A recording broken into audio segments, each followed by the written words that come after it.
నమస్తే, welcome to health care.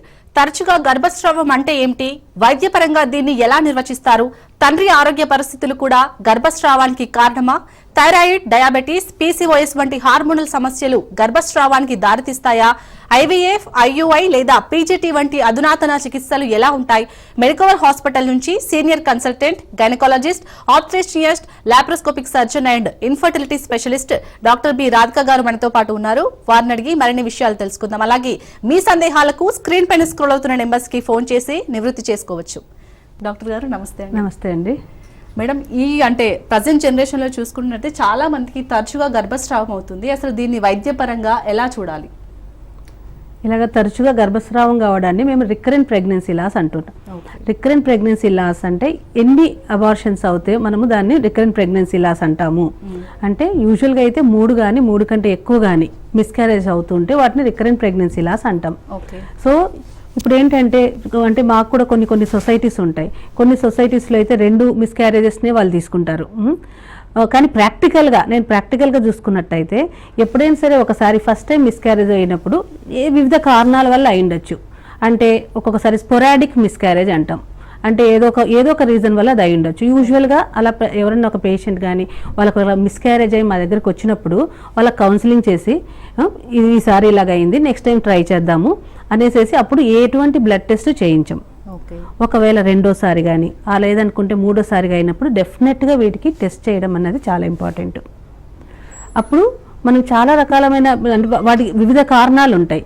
అందులో genetic reasons ఉండొచ్చు, లేదంటే ఇమ్యూనలాజికల్ రీజన్స్ ఉండొచ్చు, లేకుంటే కొన్ని ఇన్ఫెక్షన్స్ ఉండొచ్చు, లేకుంటే డయాబెటీస్ ఉండొచ్చు, అన్కంట్రోల్ థైరాయిడ్ ఉండొచ్చు. ఈ అన్ని రీజన్స్ని మనము చూసి ఎక్కడ రీజన్ ఉంది అని చూసుకొని వాటిని మనము ట్రీట్ చేసినట్టయితే ఇటువంటి మిస్క్యారేజ్ రాకుండా మనం అడ్డుకోవచ్చు. అలాగే మరి తరచు గర్భస్రావం సమస్య అనేది సాధారణమైనదేనా? ఇది ఎంతమందిలో కనిపిస్తుంది? తరచు గర్భస్రావం కావడం అన్నది సాధారణమైన సమస్య కాదు. అది యూజువల్గా మనకు అంటే ఒక 1 నుంచి 5% ఆఫ్ కేసెస్లో ఉంటుంది. సో ఇది ఇలా వస్తుంది అన్నది తరచుగా అయితే రాదు. అంటే మెయిన్గా రీజన్ ఏంటి మేడం? చాలా మందికి మీరు ఇందాక 2-3 సార్లు అయినా గర్భస్రావం అయ్యే ఛాన్సెస్ ఉన్నాయి.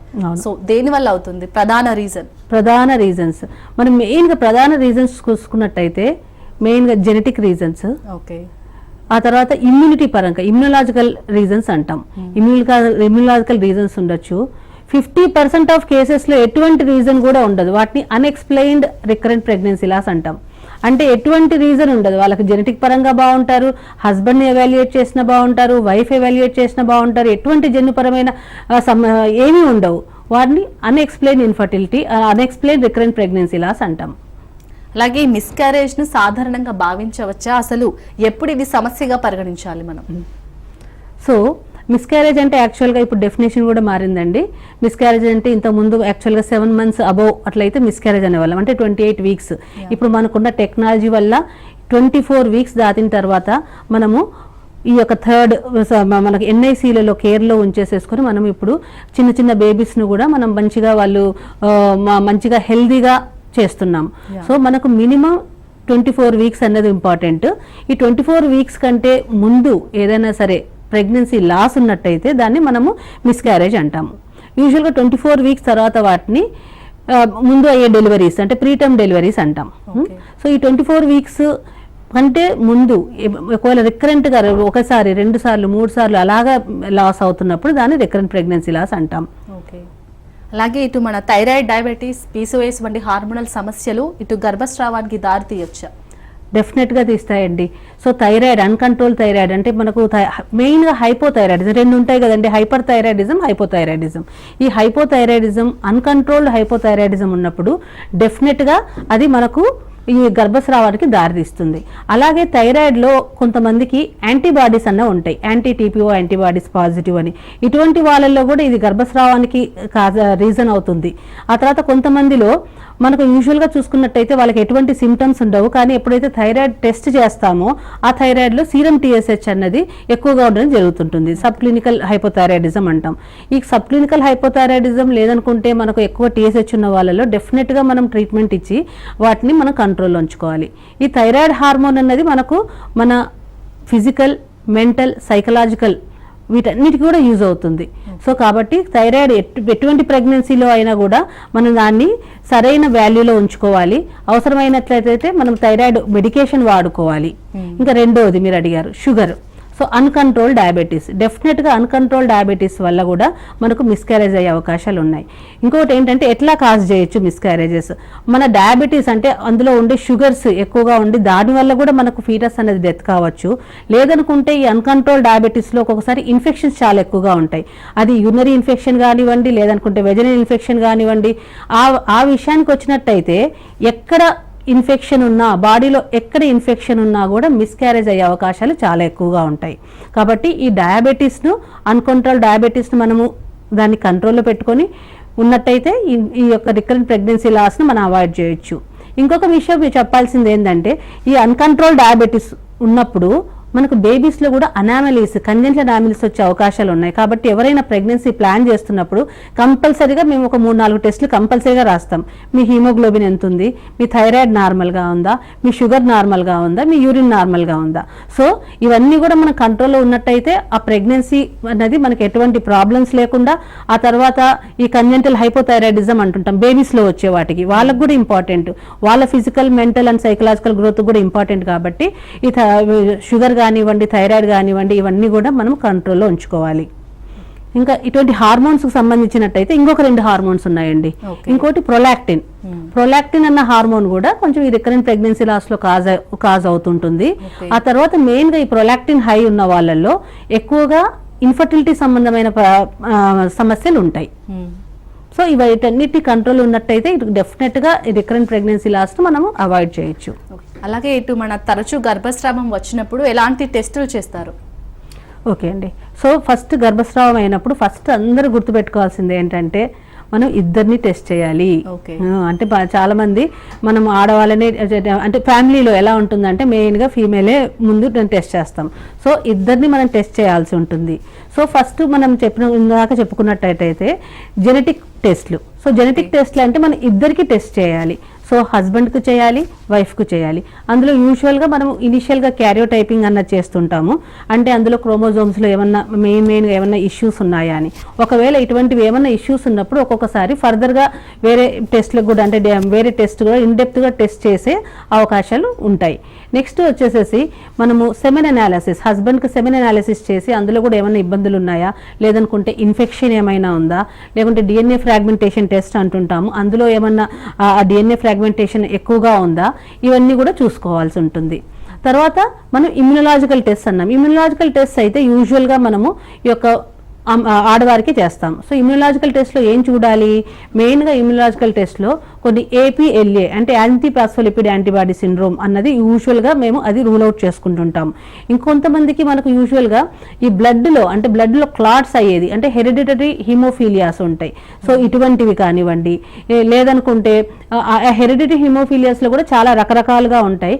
సో వాటన్నిటిని కూడా మనము మనము యూజువల్గా మనము వాటిని చేయడం జరుగుతూ ఉంటుంది. ఇంకా ఫీమేల్కి నెక్స్ట్ వేరే టెస్ట్ ఏం చేస్తాం, ఇందాక చెప్పినట్టుగా థైరాయిడ్ టెస్ట్ చేయించాల్సి ఉంటుంది, ప్రొలాక్టిన్ టెస్ట్ చేయించాల్సి ఉంటుంది. ఆ తర్వాత మనము ఇంకా ఏమైనా ఇన్ఫెక్షన్స్ ఎక్కడైనా ఉన్నాయా అని కూడా కొంచెం చూసుకోవాల్సిన అవసరం ఉంది. అలాగే మేడం, ఈ సమస్యకు చికిత్సలు, అంటే ప్రజెంట్ ఉన్న చికిత్సలు ఏవేవి అందుబాటులో ఉన్నాయి మెడికల్ హాస్పిటల్లో? సో ఇప్పుడు ఈ సమస్యకు ఫస్ట్ మనము ఈ రికరెంట్ ప్రెగ్నెన్సీ లాస్ట్ని మనం ట్రీట్ చేసుకున్నప్పుడు చూసుకున్నట్టయితే ఫస్ట్గా మనం డయాగ్నోస్ చేయడం అనేది చాలా ఇంపార్టెంట్. అంటే ఇందులో 50% ఆఫ్ కేసెస్లోనే మనం కాజ్ ఇది అని మనం కనుక్కోగలం. ఇంకొక 50% ఆఫ్ కేసెస్లో కనుక్కోలేము. సో కనుక్కున్న వాటిలో మనం ఏం చేయాలి, కనుక్కొని వాటిలో ఏం చేయాలి. సో కనుక్కున్న వాటిలో ఏం చేయాలి అంటే అందులో జన్యుపరమైన రీజన్ ఉందా, లేకుంటే ఇమ్యూనిటీ రీజన్ ఉందా అని. సపోజ్ జన్యుపరమైన రీజన్ ఉందని అనుకుందాం. సో ఈ జన్యుపరమైన రీజన్స్ను మనం ఎలా డిటెక్ట్ చేస్తాం? సో జన్యుపరమైన రీజన్స్ను 2. ఒకటి మనము ఈ పేరెంట్స్ను జెనెటిక్ టెస్టింగ్ చేయడం ఒకటి. రెండవది ఎప్పుడైతే మిస్క్యారేజ్ అవుతుందో ఆ మిస్క్యారేజెస్ కూడా మనం టెస్ట్ చేయడం జరుగుతుంటుంది. దాన్ని ప్రోడక్ట్ ఆఫ్ కన్సెప్షన్ అంటాం. ఈ ప్రోడక్ట్ ఆఫ్ కన్సెప్షన్కి మనము యూజువల్గా క్యారియోటైపింగ్, మైక్రో అరే టెస్ట్ అని 2 ఉంటాయి. ఈ 2 టెస్టులు చేసినప్పుడు ఈ 2 టెస్టులలో ఏదైనా ప్రాబ్లం ఉందా అంటే ఈ 2 టెస్ట్లలో ఎటువంటి ప్రాబ్లమ్స్ చూసుకోవాలి, క్రోమోజోమ్లో ఉండే ప్రాబ్లమ్స్ ఏమైనా ఉన్నాయా, అంటే క్రోమోజోమ్ నంబర్స్ ఎక్కువగా ఉండడము, లేదంటే క్రోమోజోమ్ నంబర్స్ తక్కువగా ఉన్నాయా, లేదనుకుంటే అసలు ఈ ప్రోడక్ట్ ఆఫ్ కన్సెప్షన్లో ఎటువంటి ప్రాబ్లము లేదా. ఇంకొకటి ఏముంటుందంటే ఈ క్రోమోజోమ్స్లో కూడా అంటే ఇన్వర్షన్ అవుతుంటాయి. అంటే ఒక పార్ట్ వచ్చేసేసి వేరే పార్ట్ దగ్గరికి వెళ్ళి అతుక్కోవడము, ఆ వేరే పార్ట్ది ఇక్కడ అతుక్కోవడము, లేదనుకుంటే ఒక రీజన్ వెళ్ళి వేరే రీజన్లో ఉండడము, ఇటువంటివన్నీ అంటే వీటిని బ్యాలెన్స్డ్ ట్రాన్స్లోకేషన్స్ అండ్ ఇన్బ్యాలెన్స్డ్ ట్రాన్స్లోకేషన్స్ అంటుంటాం.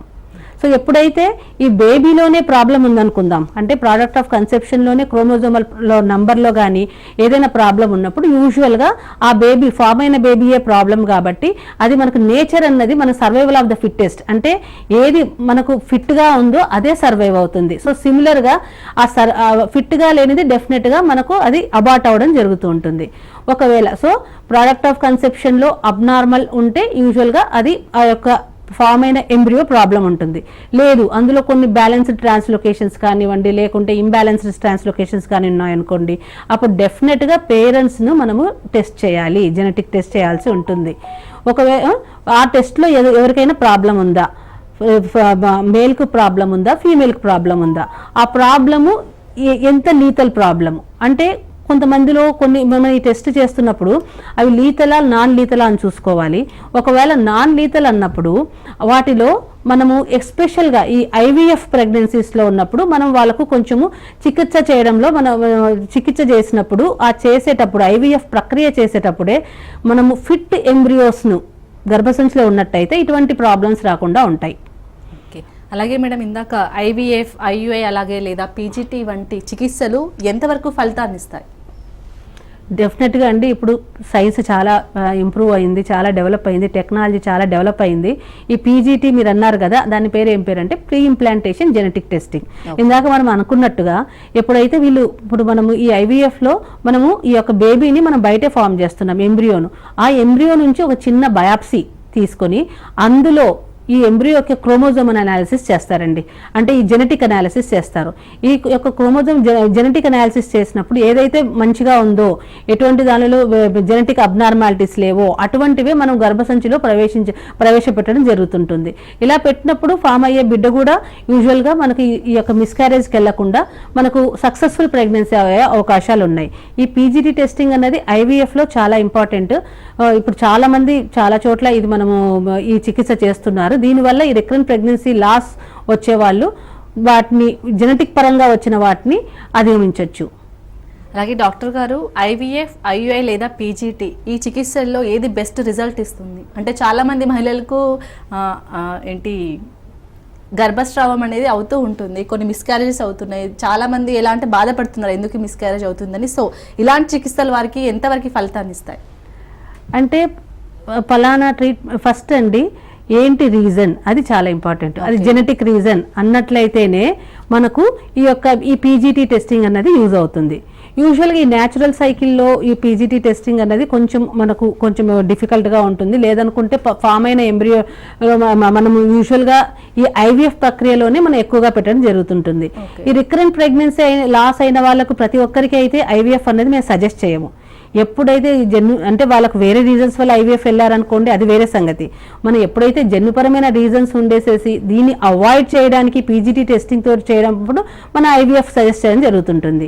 ఇంకా ఈ ఐవీఎఫ్ ఐయుఐ అన్నది డెఫినెట్గా అది వాళ్ళ వేరే కండిషన్స్లో వాళ్ళకి ఏమైనా ఫర్టిలిటీ ఇష్యూస్ ఉన్నప్పుడు, లేదనుకుంటే ఇంకా ఏదైనా వాళ్ళు చాలా రోజులు ట్రై చేసిన తర్వాత కూడా ప్రెగ్నెన్సీ రానప్పుడు అటువంటి వాటిలో మనము అడ్వకేట్ చేయడం జరుగుతుంటుంది. కానీ ఈ యొక్క రికరెంట్ ప్రెగ్నెన్సీ లాస్కి అయితే అది మేము యూజువల్గా సజెస్ట్ చేయము. ఓకే. అలాగే తరచు గర్భస్రావం సమస్యకు స్ట్రెస్ కూడా ఒక ప్రధాన కారణం అనుకోవచ్చా? డెఫినెట్గా అండి. సో స్ట్రెస్ వల్ల ఇప్పుడు స్ట్రెస్ చాలా చాలా చాలా ఇంపాక్ట్ చేస్తుంటుంది. ఇప్పుడు మనకున్న ఈ లైఫ్ స్టైల్ డిసీజెస్లో పీసీఓఎస్ అంటుంటాము, ఇవన్నీ కూడా స్ట్రెస్తో కూడుకున్నట్టువే. ఇప్పుడు చూడండి, ఒకవేళ ఏదైనా స్ట్రెస్ ఉన్నప్పుడు యూజువల్గా ఇప్పుడు ఎగ్జామ్ స్ట్రెస్ ఉందనుకోండి, డెఫినెట్గా మన మెన్స్ట్రువల్ సైకిల్స్ అటు కానీ ఇటు కానీ తరచుగా రావడం కానీ, లేదనుకుంటే చాలా రోజుల దాకా రాకపోవడం కానీ, ఎక్కువగా రావడం కానీ చూస్తుంటాము.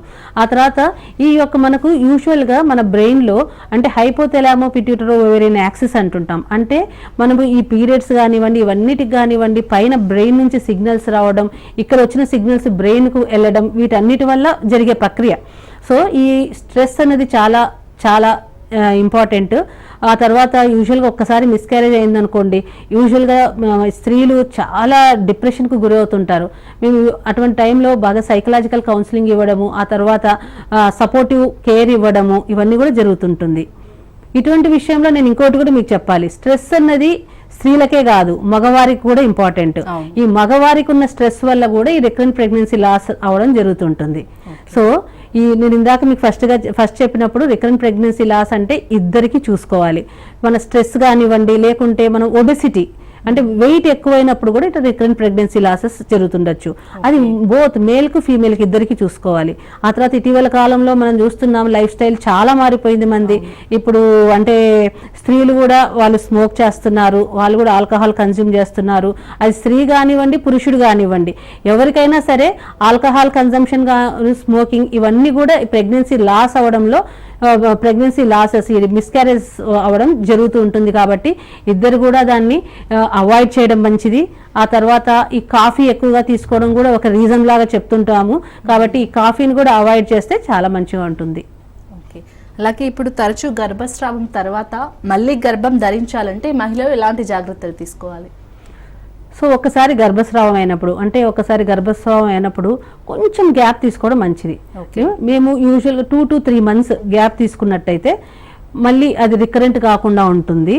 ఆ తర్వాత ఈ గర్భస్రావం అయినప్పుడు ఒక్కొక్కసారి ఈ ఫోలిక్ యాసిడ్ డెఫిషియన్సీస్, లేదా నేను ఇందాక చెప్పినట్టుగా కొన్ని మనకు బ్లడ్ క్లాటింగ్ అయ్యే ప్రక్రియలో ఇంకొక కండిషన్ ఉంటుందండి, అది హైపర్ హోమోసిస్టినిమియా అన్న కండిషన్ ఉంటుంది.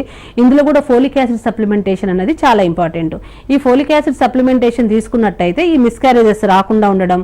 ఆ తర్వాత అంతకంటే మెయిన్ ఇంపార్టెంట్గా న్యూరల్ ట్యూబ్ డిఫెక్ట్స్ అంటుంటాం, అంటే కొన్ని కంజెంటల్ అనామలీస్, అంటే ఈ యొక్క స్పైన్లో కానివ్వండి, వాటిలో కొన్ని ప్రాబ్లమ్స్, న్యూరల్ ట్యూబ్ డిఫెక్ట్స్ రాకుండా ఈ ఫోలిక్ యాసిడ్ అనేది ఇంపార్టెంట్. ఇది తీసుకున్నట్టయితే న్యూరల్ ట్యూబ్ డిఫెక్ట్స్ ను అవాయిడ్ చేయడం జరుగుతుంటుంది.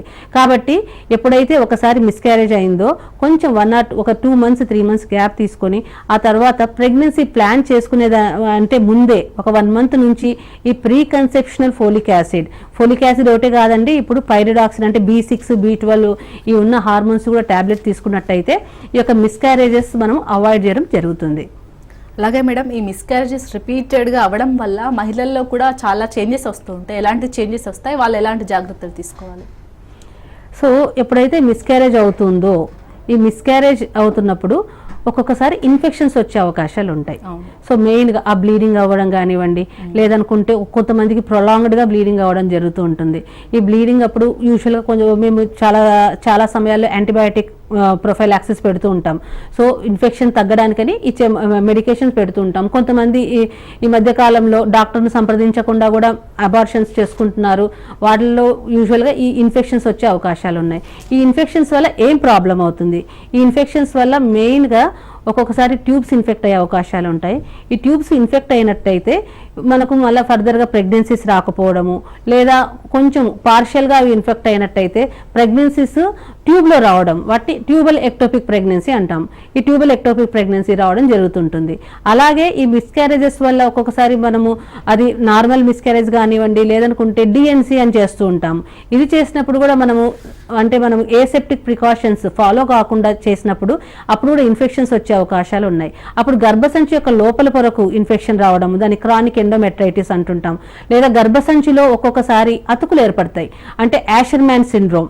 అంటే ఇందులో అతుకులు ఏర్పడినప్పుడు వాళ్ళకు మళ్ళీ పీరియడ్స్ రాకపోవడం, లేదా చాలా తక్కువగా పీరియడ్స్ రావడం కూడా జరుగుతుంటుంది. ఈ యాషర్మ్యాన్ సిండ్రోమ్ కానివ్వండి, ఈ యాషర్మ్యాన్ సిండ్రోమ్ వల్ల ఒక్కొక్కసారి తర్వాత ప్రెగ్నెన్సీస్ రాకుండా ఉండే అవకాశాలు కూడా ఉన్నాయి. లేదా ఈ ఇన్ఫెక్షన్స్ వచ్చినందుకు, ఈ రిపీటెడ్ ఇన్ఫెక్షన్స్ వల్ల ఒక్కొక్కసారి ప్రెగ్నెన్సీ వచ్చినా కూడా లాస్ అయ్యేలా, అంటే మిస్క్యారేజ్ అయ్యే అవకాశాలు ఎక్కువగా ఉంటాయి. చాలా మంది మేడం మనం చూసుకుంటున్నట్టయితే ఫస్ట్ గర్భం ధరిస్తారు, నెక్స్ట్ మిస్క్యారేజ్, మళ్ళీ గర్భం ధరిస్తారు. సో అలా ఎందుకు అవుతుంది మెయిన్గా? సో ఈ కంటిన్యూస్గా మిస్క్యారేజ్ కాకుండా ఒక బేబీ పుట్టిన తర్వాత మిస్క్యారేజ్, మళ్ళీ బేబీ అలా అవుతుంది ఎందుకు? సో ఇది అంటే యాక్చువల్గా ఇట్లా మనకు మధ్యలో ఇలాగ నార్మల్ ప్రెగ్నెన్సీస్ ఉండి మళ్ళీ మధ్యలో మిస్క్యారేజ్ అయ్యాయి అంటే యూజువల్గా దీన్ని జెనెటిక్ రీజన్స్ ఏమైనా చూసుకోవాలి. అంటే ఒక్కొక్కసారి వాళ్ళకు అంటే పేరెంట్స్లో కంపల్సరీగా జెనెటిక్ ప్రాబ్లమ్స్ ఉంటాయని కాదు. యూజువల్గా మనకు ఫామ్ అయ్యే ఎంబ్రియోసే ఒక్కొక్కసారి మనకు డిఫాల్ట్గా ఫామ్ అవ్వచ్చు. అంటే మంచిగా లేని ఎంబ్రియోస్ ఫామ్ అయినప్పుడు డెఫినెట్గా నేచర్ అనేది వాటిని డిస్కార్డ్ చేస్తుంది. కాబట్టి యూజువల్గా నార్మల్ ప్రెగ్నెన్సీస్ లాగా ప్రోగ్రెస్ అయ్యే అవకాశాలు తక్కువగా ఉంటాయి. సో కొంచెం ప్రెగ్నెన్సీస్ నార్మల్ గా ఉండి మధ్యలో ఉన్నప్పుడు నేను ఎక్కువగా జెనెటిక్ రీజన్స్ నేను చూసుకుంటాను. లేదా ఫామ్ అయిన ఎంబ్రియోనే ప్రాబ్లం ఉన్నట్టుగా మనం అనుకోవాలి. లేదా వాళ్ళకు మధ్యలో ఏదైనా వేరే ప్రాబ్లమ్స్ ఉండొచ్చు. అంటే అప్పుడు ఏమైనా షుగర్ రావచ్చు, ఆ షుగర్ కంట్రోల్లో లేకుండా ఉండొచ్చు. ఇంకా లేదనుకుంటే ఒక్కొక్కసారి మనం ఇందాక చెప్పినట్టుగా ఇమ్యూనలాజికల్ ఇష్యూస్ కూడా చెప్పుకున్నాం కదండి. ఆ ఇమ్యూనలాజికల్ ఇష్యూస్ లో కూడా ఎలా ఉంటాయంటే వాటిలో యూజువల్గా రిలాప్సెస్ రికరెన్సెస్ అని ఉంటాయి. అంటే ఎప్పుడైతే అంటే డిసీజ్ బాగా ఎక్కువగా ఉండే పీరియడ్ ఉంటుంది, ఆ తర్వాత డిసీజ్ లేని పీరియడ్ కూడా ఉంటుంది. అటువంటి అంటే ఇప్పుడు ఎస్ఎల్ఈ అనుకుంటాం మన ఎస్ఎల్ఈ అని, ఆ తర్వాత వేరే ఇమ్యూనలాజికల్ రిమటైడ్ ఆర్థరైటిస్ ఇవన్నీ చూస్తుంటాం కదా. వాటిలో కొన్ని రోజులు వాళ్ళకి సిమ్టమ్స్ ఉంటాయి, కొన్ని రోజులు సిమ్టమ్స్ ఉండవు. ఇటువంటి పీరియడ్లో ఎప్పుడైతే సిమ్టమ్స్ ఉన్న పీరియడ్లో లేకుంటే డిసీజ్ పీక్లో ఉన్న పీరియడ్లో వాళ్ళకి ప్రెగ్నెన్సీ వచ్చినట్టయితే అవి మిస్క్యారేజెస్కు దారితీసే అవకాశం ఉంటుంది.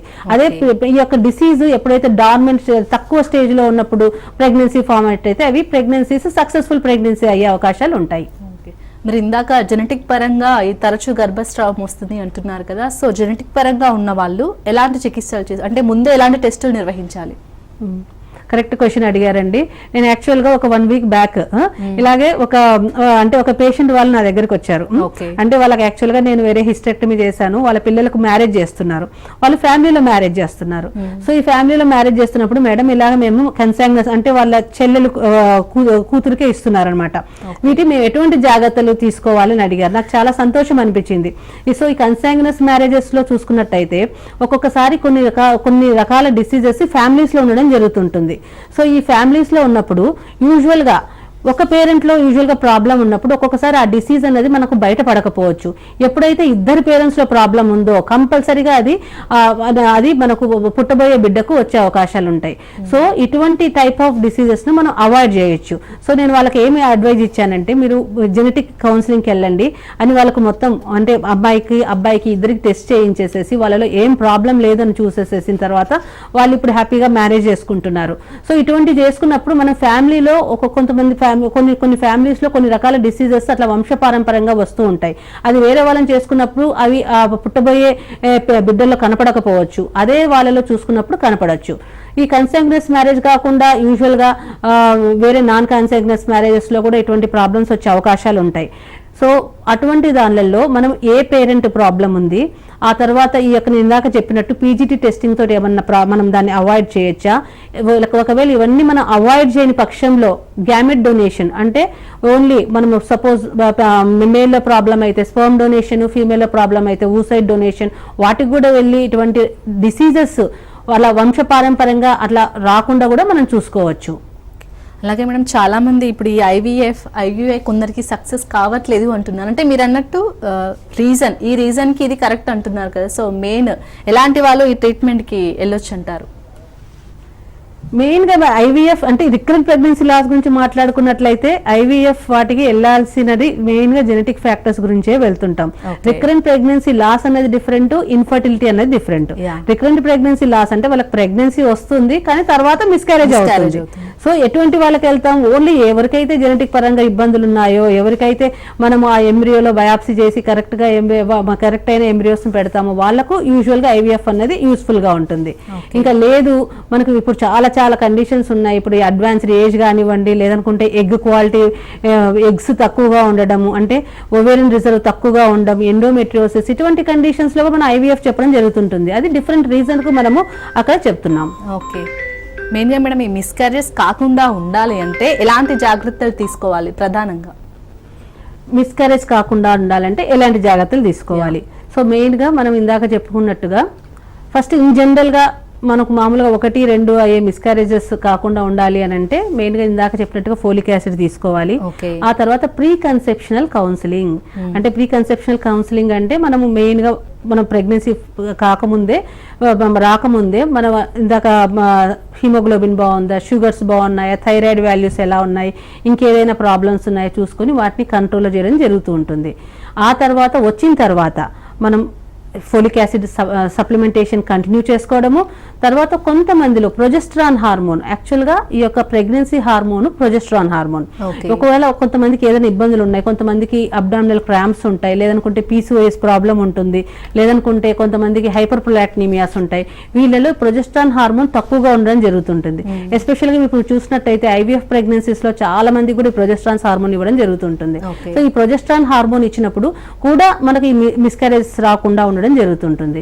ఆ తర్వాత మనం ఇందాక చెప్పినట్టుగా ఎవరికైనా ఇమ్యూనిటీ పరంగా మనకి ఆప్లా సిండ్రోమ్ అన్నాం, అంటే యాంటీపాస్ఫోలిపిడ్ యాంటీబాడీ సిండ్రోమ్ అన్న ఒక సిచ్యువేషన్ ఉన్నప్పుడు మనం ఎకోస్ప్రిన్, ఆస్పిరిన్ మీరు వింటూ ఉంటారు కదా, ఆ ఎకోస్ప్రిన్ కూడా మనము వాడడం జరుగుతుంటుంది. మనం ప్రెగ్నెన్సీ స్టార్ట్ కాకముందు కూడా వాడుతూ ఉంటాం. వీటి వల్ల ఏం జరుగుతుంది, ఎకోస్ప్రిన్ అన్నది వ్యాసోడైలేటర్, అంటే బ్లడ్ ఫ్లో అన్నది బేబీకి బ్లడ్ ఫ్లో అన్నది ఇంక్రీజ్ చేస్తూ ఉంటుంది. సో దీనివల్ల కూడా మిస్క్యారేజెస్ అవాయిడ్ చేస్తుంటాం. ఆ తర్వాత ఈ ఇమ్యూనలాజికల్ ఇష్యూస్లో మెయిన్గా ఇంకొక ఏజెంట్, మనం వాడే ఏజెంట్ ఏంటంటే అండి ఈ యొక్క బ్లడ్ థిన్నర్స్, అంటే హెపారిన్ అని వాడుతుంటారు. ఈ హెపారిన్ వల్ల ఏమవుతుంది, మెయిన్గా మనకు ఈ 2 రీజన్స్లో అంటే ఈ యొక్క రక్తంలో గడ్డగట్టే స్వభావం ఉన్న వాళ్ళల్లో యూజువల్గా ఇవన్నీ కూడా ఈ బేబీ యొక్క రక్తంలో బేబీకి ఫామ్ అయ్యే ప్లాసెంటాలో కూడా బ్లడ్ క్లాట్స్ లాగా ఫామ్ అయ్యి అక్కడ అవి కూడా మిస్క్యారేజ్ అయ్యే అవకాశాలు ఉంటాయి. కాబట్టి ఈ బ్లడ్ థిన్నర్ ఇంజెక్షన్స్ కూడా మనము ప్రెగ్నెన్సీ టెస్ట్ పాజిటివ్ వచ్చిన తర్వాత అవి స్టార్ట్ చేయడం జరుగుతుంటుంది.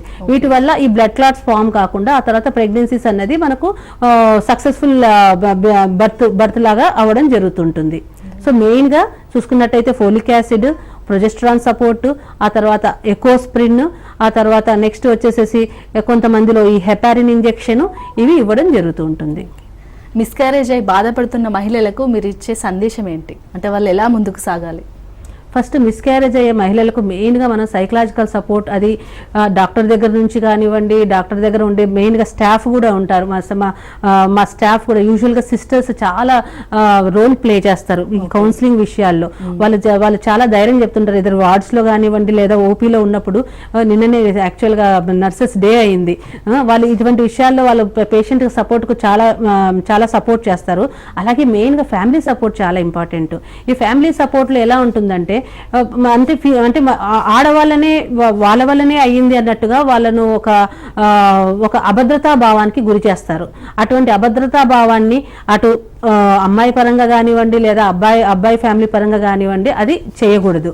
అది చేయకుండా మనం వాళ్ళకు సపోర్ట్ ఇవ్వాలి. సైకలాజికల్ సపోర్ట్ వల్ల ఎన్నో మిస్క్యారేజెస్ కూడా మేము అవాయిడ్ చేయడం జరుగుతుంటుంది. ఆ తర్వాత డాక్టర్ని సంపాదించాల్సిన అవసరం ఎంతైనా ఉంది.